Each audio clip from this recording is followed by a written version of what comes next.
This is the recap of episode 2 of Selena and Yolanda for the Selena fans who don't want to give any kind of platform to Yolanda and you don't want to watch the documentary, but you're still nosy like me. Here we go.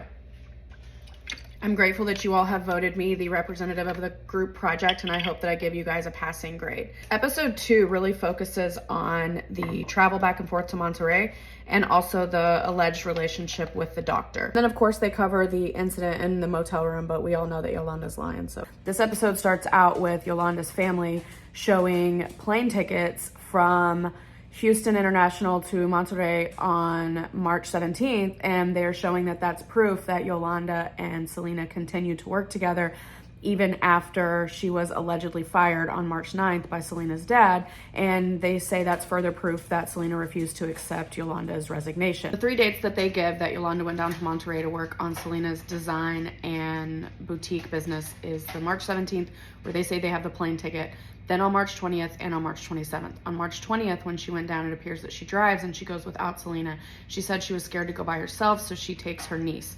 Her niece says that when they were on their way, Yolanda tells her that she is being followed by a blue car, and she's been being followed since February, and she is implying that she thinks it's related to Selena's dad.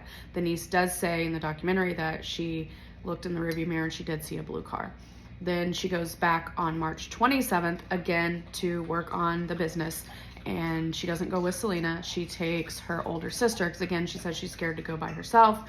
She's making all these allegations about how her car window has been shot out, her tires have been slashed, and she thinks it's all related to Selena's dad, who is trying to isolate Yolanda away from Selena, the motive being that the clothing business is taking away from Selena's singing career, and the singing career is the dad's bread and butter, whereas he's not involved in the clothing business at all, so he's trying to remove Yolanda from Selena's life. That's what Yolanda believes. So on March 27th, when they go down, they're coming back on March 30th, and it's early in the morning, 8 o'clock, they stop at a Whataburger. The sister stays in the car, Yolanda goes into the Whataburger, she orders her food, she goes to the bathroom. Allegedly, she is jumped in the bathroom by several men. She's so upset, she leaves the food, gets in the car with the sister, says, drive, drive, drive, I was just assaulted. She feels like it's related to Selena's dad. She gets back into the States, she calls Selena, she tells Selena what happened, and she's still defending the position at this point that Selena is telling her, I can't run this business in Monterey without you, I can't do this without you, I have to have you, please don't leave me. And she says, there's a Days Inn in Corpus Christi, meet me there tonight. Selena tells Yolanda this, allegedly. Yolanda then takes her sister home in San Antonio, drives back to Corpus Christi, and Yolanda says that at 8 o'clock that night, Selena comes to the motel, and Chris is waiting out in the truck. Selena comes into the room. Again, it's the whole song and dance of, you can't leave me, I can't do this. Yolanda is saying, I've just been assaulted, I cannot do this anymore, I have to go, take your documents. Yolanda says, here's some of the documents, the other documents are in my truck, the truck's unlocked, get it. Selena says, you know what, I gotta go because Chris is waiting for me, I'm gonna be back in the morning. And Yolanda says, okay, in the morning I have to go to the doctor because I'm so beat up and I'm hurting. So they leave. According to the documentary, Chris reports, Selena's husband, and he has a book out, I haven't read it, but I'm going to. He says that when they're driving away from the motel, Selena looks in the box that was given to her and tells Chris, these are the same documents she's been giving to me, there's nothing here, I'm done with her. Now Yolanda says she did not go to the truck and retrieve the additional documents. So fast forward to 9 o'clock the next morning, which is March 31st, which we know is the day that Selena lost her life. 9 o'clock, she shows up to the motel, and tells Yolanda, let's go to the hospital.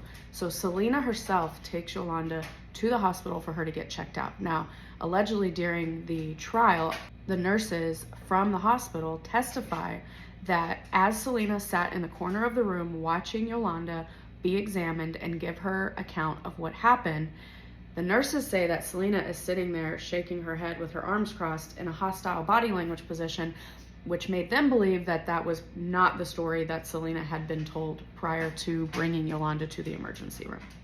So they go back to the motel room.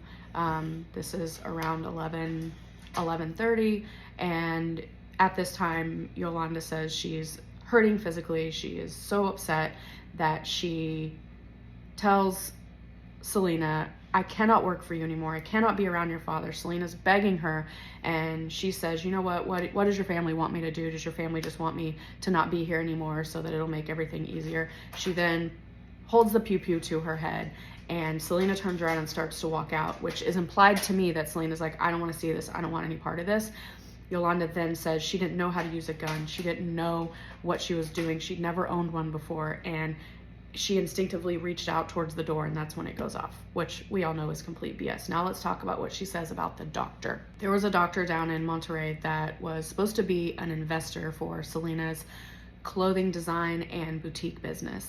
And the visits down to Monterey allegedly became more frequent, and then Yolanda and Selena started staying at this doctor's house. The doctor was older, kind of like a father figure, and then Yolanda says that she saw Selena kissing and like cuddling up and being intimate with the doctor, and at that point she realized that the doctor was having an affair with Selena, and Yolanda was to keep Selena's secrets. But Yolanda, you know, being the great person that she is, says that she felt torn because Chris was back at home, and there were times when she would have to cover for Selena, who was spending time with the doctor. And that's where a lot of the animosity allegedly built between Selena's dad and Yolanda, is that Selena's dad would be asking Yolanda, where is she? What is she doing? What is she up to? And Yolanda says she was going to protect Selena's secrets at all cost. And that leads us to the embezzling. Yolanda says that the reason she was writing checks out of the Selena Etc., which is the boutique business, not the fan club, the reason she was writing herself checks out of that business account was because Selena told her to. She didn't want her dad to know that she was making these travel arrangements to go down there and see the doctor. Yolanda says Selena told her to write the checks to herself, cash the checks, and then use the cash to make travel and accommodations and plane tickets while they were down in Monterey to see the doctor. The doctor was deposed and testified in the original trial, and at that time he denied everything. He said they were not having an affair, it was just a business relationship. However, the documentary does show a clip in 2012 where the doctor does admit or confess, or his side of the story, we don't know if it's true, that he was having an affair with Selena. The family shows a doctor's secret, a red envelope that they find in storage that they say proves that they were having an affair.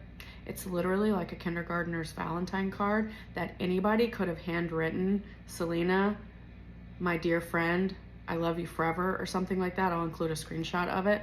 That is not proof to anything to anybody. It wasn't proof to me. Maybe it was to you. Oh, Grandpa could have written that.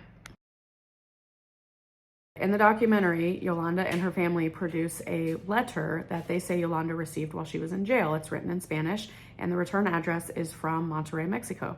And Yolanda says that it is a handwritten confession from the driver of the doctor down in Monterrey, and he just needed to get it off his chest and confess that after all these years, he needed to let Yolanda know that the doctor made him hire people to jump her in a Whataburger bathroom, with the motive being that the doctor needed to get Yolanda away from Selena as well, because Yolanda was a threat to their relationship.